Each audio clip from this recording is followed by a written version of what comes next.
Shalom Uvracha, dans notre série concernant la fête de Purim, nous avons déjà vu que pour entrer dans cette fête de Purim convenablement, il fallait sortir en guerre et vaincre la klipa, l'écorce, qui empêche la lumière de Purim de se révéler dans le monde. Cette lumière de Purim, nous avons dit qu'elle était une lumière très profonde qui vient d'un monde très supérieur, qui est en réalité la racine même de l'ensemble d'Israël. Un monde secret que nous appelons Klal Israël ou bien Kol Israël, Kaf Lamed. C'est-à-dire que ce monde-là, c'est un monde qui se révèle le jour de Purim. Et il se révèle parce que dans cette journée, il y a une qualité depuis la création du monde. Akadosh Baruch Hu a placé dans la notion de temps, depuis la création, une force supplémentaire et supérieure pendant ces 2 jours de Purim, bien avant que l'histoire n'ait eu lieu. C'est-à-dire qu'Akadosh Baruch Hu a déjà placé cette force à l'intérieur du temps, et un jour dans l'histoire, le peuple d'Israël a su capter cette énergie qui se cachait dans le temps à cette date bien précise et utiliser cette puissance. Ce qui veut dire que cette puissance existe pas seulement parce qu'il y a eu une fête, parce qu'il y a eu un événement qui a donné naissance à cette fête, mais en réalité, la fête existe dans son potentiel bien avant les événements.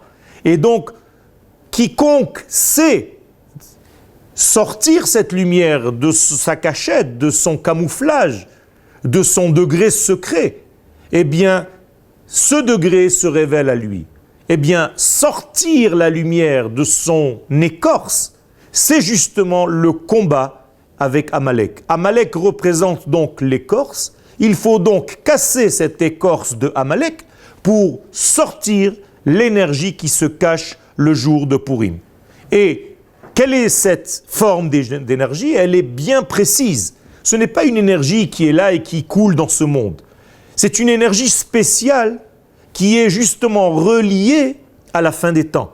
C'est-à-dire une énergie divine, mais, écoutez bien, c'est une énergie qui est cachée dans les événements historiques. C'est-à-dire que c'est une énergie divine, une lumière divine cachée dans les événements et dans toutes les formes de politique de ce monde. Celui qui ne sait pas voir cette lumière à travers les événements qui arrivent tous les jours et les informations du jour, eh bien ne verra rien du tout. Ça, c'est le secret de Purim. C'est-à-dire une lumière qui se cache dans l'événementiel, une lumière qui se cache dans le monde dans lequel nous sommes, dans la nature dans laquelle nous vivons. Et il faut savoir avec des yeux bien profonds, scruter cette nature, scruter cette histoire, regarder avec des jumelles l'information du jour pour pouvoir voir comment l'Éternel est en train de faire avancer sa rédemption totale. Ça, c'est donné à ceux qui approfondissent le sens de cette fête de Purim.